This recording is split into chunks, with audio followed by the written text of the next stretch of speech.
जय हिंद साथियों। हमारे देश में जिस तरह से फेक केसेस की बाढ़ आई है, एक बहू पूरे परिवार के ऊपर केस करती है, परिवार के पूरे मेंबर्स पर केस करती है। इनकी गर्दन मरोड़ने का, इनके घमंड को तोड़ने का एक नायाब तरीका बताता हूं आपको। ये शुरुआत कहां से होती है?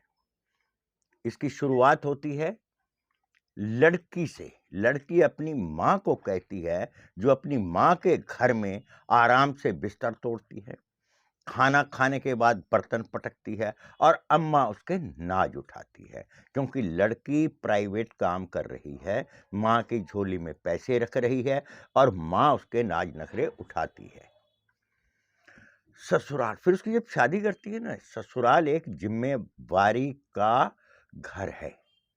वहां जिम्मेवारियां निभाई जाती हैं, वहां मटर गश्तियां नहीं होती, ना वहां अम्मा होती है। जब इसको ससुराल में काम करना पड़ता है, फिर ये अपनी माँ को कहती है।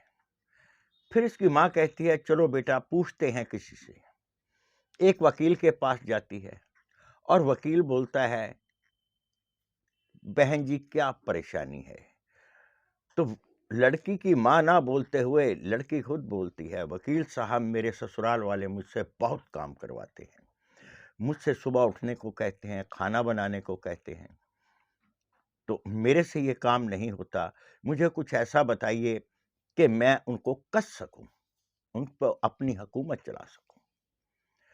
तो वकील भी समझाता है, बेटा बात तो ठीक है, ससुराल में तो काम करना ही पड़ेगा। तो वो कहती है, लेकिन हमारी बेटी नहीं करेगी। ये लड़की की माँ कहती है, मेरे घर में मेरी बेटी ने राज किया है, कोई काम नहीं किया। तो फिर वकील साहब बोलते हैं, कोई बात नहीं, कल आ जाना, सबको कस देंगे। फिर एक झूठी तहरीर लिखी जाती है लड़के वालों पर अनएक्सपेक्टेड दबाव डालने के लिए। लड़का दहेज मांगता है, सास मारती है, ननद ताने देती है और ससुर मेरे हुस्न को पकड़ता है, बलात्कार की कोशिश करता है। मैं हर वक्त डरी सहमी रहती हूं, मुझे इससे निजात दिलवाइए। फिर होता है केस फाइल वुमेन सेल में। फिर आता है मर्द का बच्चा सामने, वो होता है पति, जो मर्द होता है। लुगाई पिटे तो बहुत मिलेंगे, जो सही मायने में संस्कार से भरा हुआ होता है, माँ बाप के लिए पैदा हुआ होता है। वो बहू अपने माँ बाप के लिए लाता है, अपने लिए नहीं लाता, उनके बुढ़ापे की सेवा के लिए लाता है। फिर वो थाने में डट के खड़ा हो जाता है, मैंने अपराध नहीं किया, आप भले ही मुझे जेल डाल दीजिए। वुमेन सेल में जाकर सीना तान कर कहता है, मैंने ये कुछ नहीं किया, आप मुझे जेल डाल सकते हैं तो डालिए, मैं इस बेगैरत औरत से समझौता नहीं करूंगा, ना फूटी कौड़ी दूंगा, कोर्ट में आ जा। फिर वो एफआईआर दाखिल होती है, लड़का अपनी जमानत करा के कोर्ट में जाता है, तारीख पर तारीख पड़ती है, मां और बेटी के हाथ पैर ढीले होने शुरू हो जाते हैं कि लड़का तो नहीं दबा, पता नहीं कहां से ऐसा लड़का टकर गया। जब माँ और बाप के रंग ढीले होते हैं, फिर वो कहते हैं, हमारी बेटी को ले जाओ।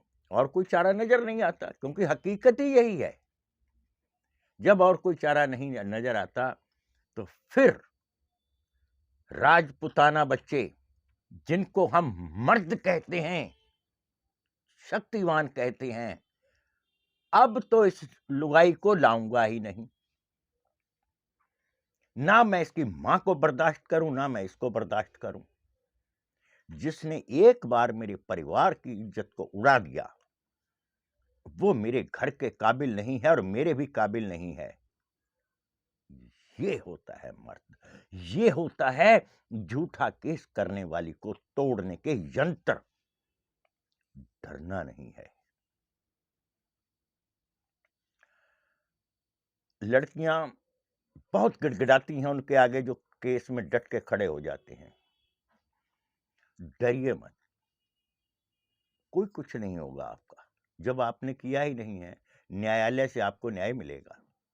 लेट मिलेगा, जितना लेट मिलेगा उतना उस लड़की और उस लड़की की मां के लिए ये पीड़ादायक है। ये आपकी जीत है। निर्भय होकर सामना करें, बहादुर बने, माँ बाप बहन भाई का साथ ना छोड़ें। आप निश्चय ही जीतेंगे, अवश्य जीतेंगे। मेरी बात ये ध्यान रखना, मैं आपको समझा रहा हूँ। ये है झूठी औरत को तोड़ने के तरीके। लेकिन वो औरतें जिनके पति सचमुच ही बदमाश हैं, वो लड़कियां चुपचाप से डाइवोर्स लेकर ही अपने मायके में बैठती हैं, और यकीन जानिए ससुराल से कम इज्जत नहीं होती उनके मायके में भी, क्योंकि वो खुददार बेटियां हैं। आप भी खुददार बेटे बनिए।